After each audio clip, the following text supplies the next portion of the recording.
Good evening. Good evening. Good evening.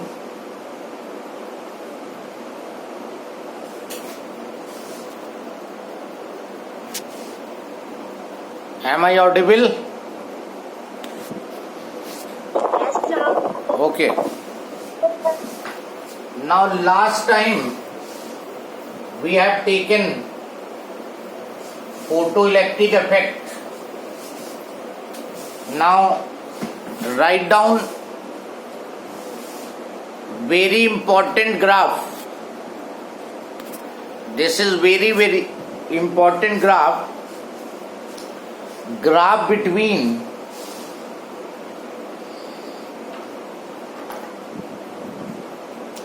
kinetic energy of emitted photoelectron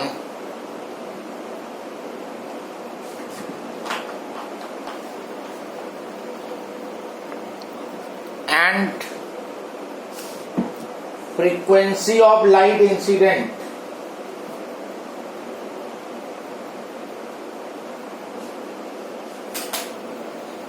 Kinetic energy of emitted photoelectron and frequency of light incident. ये जो तुमने light incident की है इसकी frequency और जो इलेक्ट्रॉन एमिट आउट हुआ है इसकी काइनेटिक एनर्जी, इनके बीच में ग्राफ प्लॉट करना है. The relation between kinetic energy and frequency. Kinetic energy is equal to h nu minus phi. This is the basic formula you have. Kinetic energy is h nu minus phi. यहाँ पे we are taking the way how the kinetic energy varies with frequency. ये जो kinetic energy electron की है ये frequency के साथ कैसे वेरी करेगी. How the kinetic energy of photo electron varies with frequency. तो ये एक वेरिएबल है और ये दूसरा वेरिएबल है. इसको कंपेयर करा दो y is equal to m x plus c से. y is equal to m x plus c में x is the variable and y is the variable. ये दोनों वेरिएबल्स हैं और यहां भी ये दोनों वेरिएबल्स हैं. And this is the equation of straight line. ये इक्वेशन स्ट्रेट लाइन की है. तो इसका मतलब काइनेटिक एनर्जी और फ्रीक्वेंसी के बीच में जो ग्राफ प्लॉट होगा वो स्ट्रेट लाइन ग्राफ आएगा. So here you have frequency of light and here you have kinetic energy.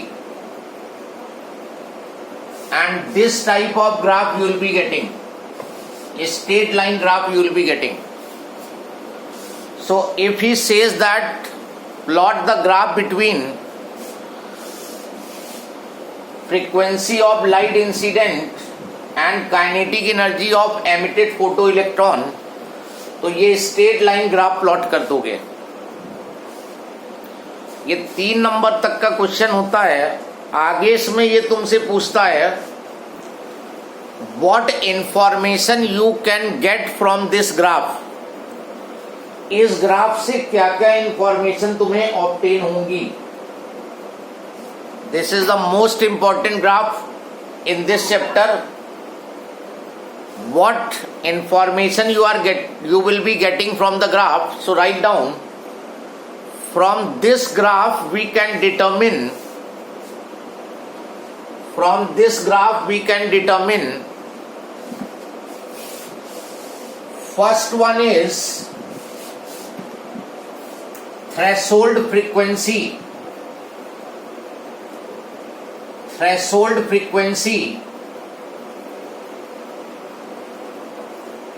Nu naught. Now threshold frequency हमने बताई थी minimum frequency of light so that electron is just emitted out with zero kinetic energy. अब देखो इस graph को produce करो, अगर इस फ्रीक्वेंसी की लाइट इंसिडेंट कराते हो, अगर ये फ्रीक्वेंसी की लाइट इंसिडेंट हुई तो यहां देखो काइनेटिक एनर्जी जो आ रही है इलेक्ट्रॉन की जीरो आ रही है। अगर इस फ्रीक्वेंसी की लाइट इंसिडेंट हुई तो इलेक्ट्रॉन की काइनेटिक एनर्जी जीरो होगी, और अगर इस फ्रीक्वेंसी की लाइट इंसिडेंट कराओगे तो ये काइनेटिक एनर्जी होगी, इस फ्रीक्वेंसी की इंसिडेंट कराओगे तो ये काइनेटिक एनर्जी होगी। लेकिन ये वाली फ्रीक्वेंसी की अगर इंसिडेंट होगी तो इलेक्ट्रॉन की काइनेटिक एनर्जी जीरो, और इसको थ्रेशोल्ड फ्रीक्वेंसी बोलेंगे। ये चीज तुम्हारी एक्स इंटरसेप्ट है ग्राफ का। तो एक्स इंटरसेप्ट ग्राफ का तुम्हें थ्रेशोल्ड फ्रीक्वेंसी बताता है। तो threshold frequency that is determined bye x intercept of the graph. जहां भी ग्राफ एक्स एक्सिस को कट करेगा वो उसकी थ्रेशोल्ड फ्रीक्वेंसी हो जाएगी। जिस भी फ्रीक्वेंसी की वैल्यू पे ग्राफ एक्स एक्सिस को कट करेगा वो थ्रेशोल्ड फ्रीक्वेंसी होगी मेटल की। मतलब उतनी फ्रीक्वेंसी की, इस फ्रीक्वेंसी की लाइट इंसिडेंट होगी तो इलेक्ट्रॉन तो निकलेगा लेकिन काइनेटिक एनर्जी जीरो होगी।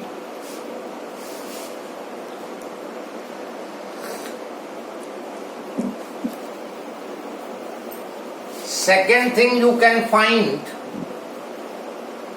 value of Planck's constant। इस ग्राफ से Planck's constant की वैल्यू निकाल सकते हो।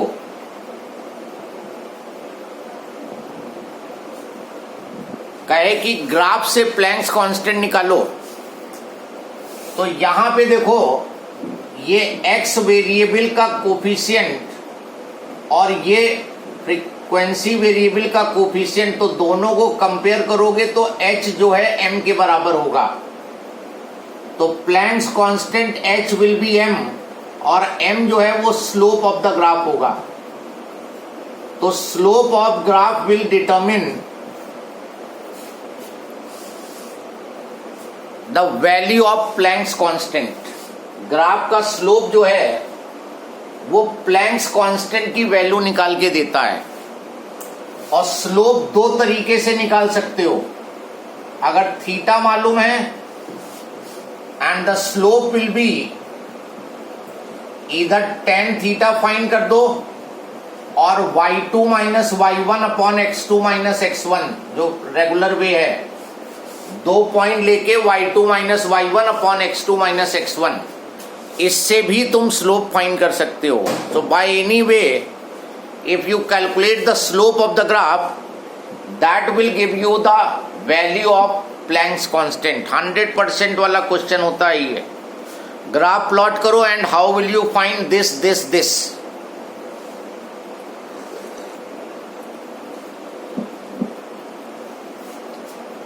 क्वेश्चन के आने के चांस 100%। अगर बाई चांस नहीं आता है then your hard luck, very hard luck, but in some examination you will get this।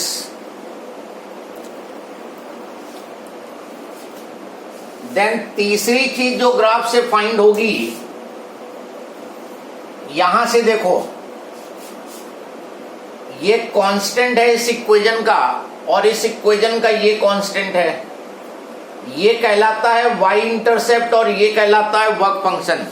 तो third thing which you can get from the graph, work function of the metal. Metal का work function find कर सकते हो and that is by y intercept. Graph का y intercept निकाल लो। देखो ये जहां पे y एक्सिस को कट करेगा जाके, ये चीज रीड कर लोगे। ये y इंटरसेप्ट जो है इसको साइन नहीं लेना है तुम्हें, ऑल्दो ये निगेटिव में मार्क्ड होगा। ये निगेटिव है और ये भी निगेटिव है, तो केवल ये वैल्यू रीड कर लो, that y intercept will give you the work function of the metal. तो ये तीन चीजें इस ग्राफ से फाइंड होती हैं।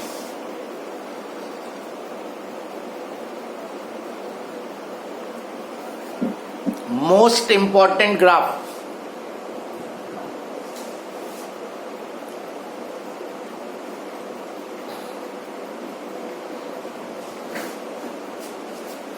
किसी को इसमें कोई डाउट हो तो पूछ सकता है। इस इक्वेशन की हेल्प से करोगे, जो दो इक्वेशन लिखी है, kinetic energy h-5 and y is equal to mx plus c, तो कंपैरिजन में कोई कंफ्यूजन नहीं रहेगा, तुम्हें कोई कंफ्यूजन नहीं रहेगा। m स्लोप होता है, स्लोप s से मिलेगा, y इंटरसेप्ट तुम्हें वर्क फंक्शन देगा। वैसे याद करोगे कंफ्यूज रहोगे कि कौन क्या देता है, लेकिन अगर तुमने इक्वेशन लिख ली तो no confusion at all. Sir yes sir, हम लोग को बस ये पूछेगा कि कैसे निकालते हैं वैल्यूज की, मतलब ग्राफ में वैल्यूज भी दे सकता है? दे सकता, अभी मैं क्वेश्चन कराऊंगा। पहले तो स्टेट अवे क्वेश्चन ये बनता है कि plot the graph between kinetic energy and frequency of light incident. ये ग्राफ बना दिया, फिर अगर मार्क्स बढ़ाएगा क्वेश्चन के तो वो पूरा पूछ लेगा what you can determine from the graph, तो 3-4 नंबर तक बढ़ जाएगा ये। या उसने कोई इनमें से एक पर्टिकुलर वैल्यू पूछ ली, how you can find the Planck's constant, तो फिर केवल एक ही पार्ट और बढ़ा, तो 2 नंबर का क्वेश्चन हो जाएगा। 2 पार्ट पूछ लिए तो 3 नंबर का हो गया, राइट। देन लिखो next graph, graph between stopping potential and frequency of incident light।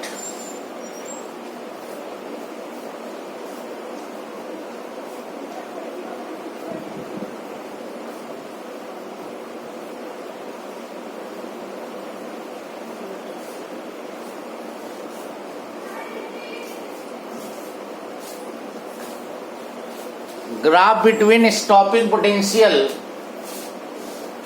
And frequency of light. Stopping potential और फ्रीक्वेंसी के बीच में ग्राफ कह रहा है वो। अब स्टॉपिंग पोटेंशियल एंड फ्रीक्वेंसी, तो कोई भी ग्राफ पूछ सकता है, दोनों इक्वली इंपॉर्टेंट है, थोड़ा सा चेंज आता है बस। नाउ तुमने स्टॉपिंग पोटेंशियल और फ्रीक्वेंसी रिलेशन जो है EBS is equal to h-5। Last time I have told you this relation. Stopping potential अगर मालूम है that determines the maximum kinetic energy, तो काइनेटिक एनर्जी की जगह EBS आ गया, h-5। हमें ग्राफ स्टॉपिंग पोटेंशियल का बनाना है फ्रीक्वेंसी के साथ, तो स्टॉपिंग पोटेंशियल को सब्जेक्ट बना लो, h/e into new minus π/e।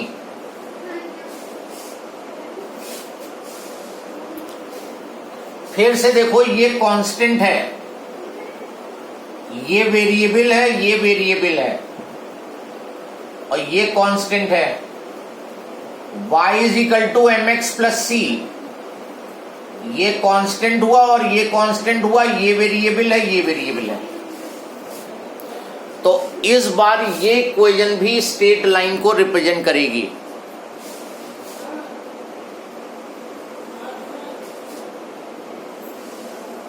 So here you frequency of incident light और यहां पे stopping potential. The graph is again straight line, तो फिर से स्ट्रेट लाइन बना दिया तुमने, ये ग्राफ हो गया।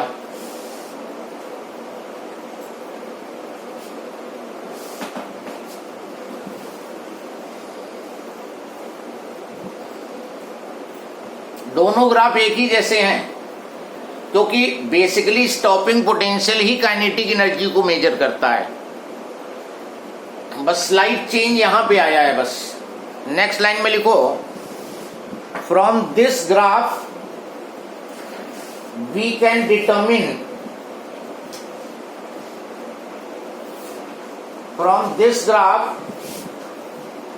can determine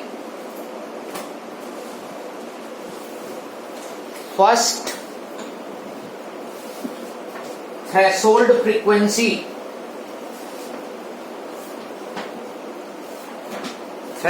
frequency, that is frequency of light,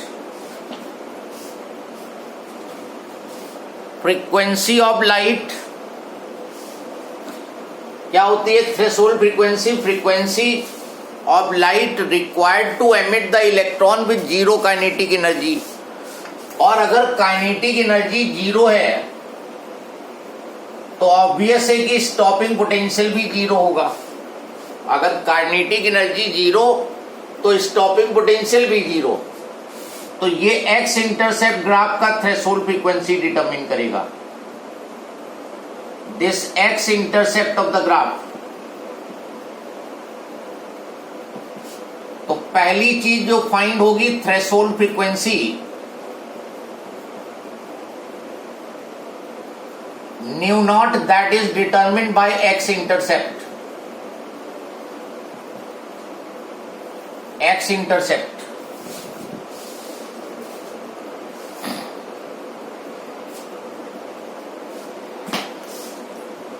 Now second thing which you will be determining from the graph, Planck's constant।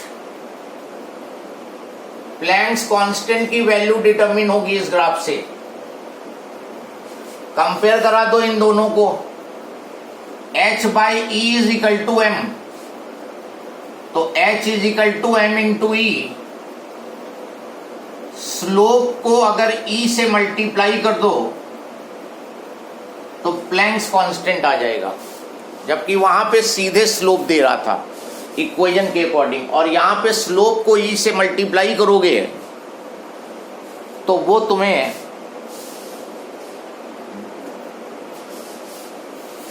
Planck's constant दे देगा। Sir, please shut the class. Pardon? Sir, please shut the camera.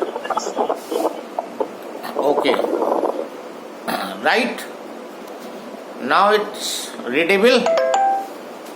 और फिर इसका y intercept निकाल लो, जहां पे ये y axis को cut करेगा, y intercept. And third thing you will be getting work function of the metal. Work function of metal can be determined phi upon E is equal to C। तो phi is equal to C जो है y intercept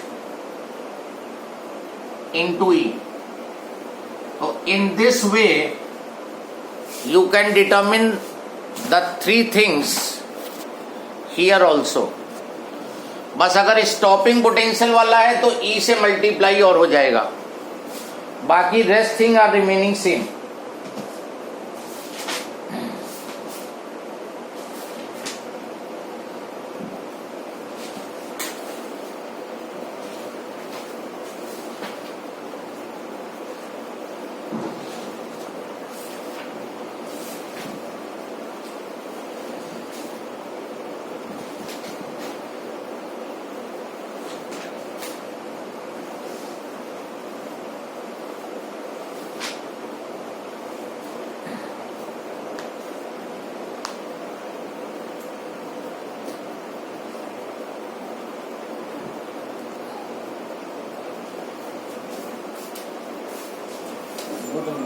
Good evening.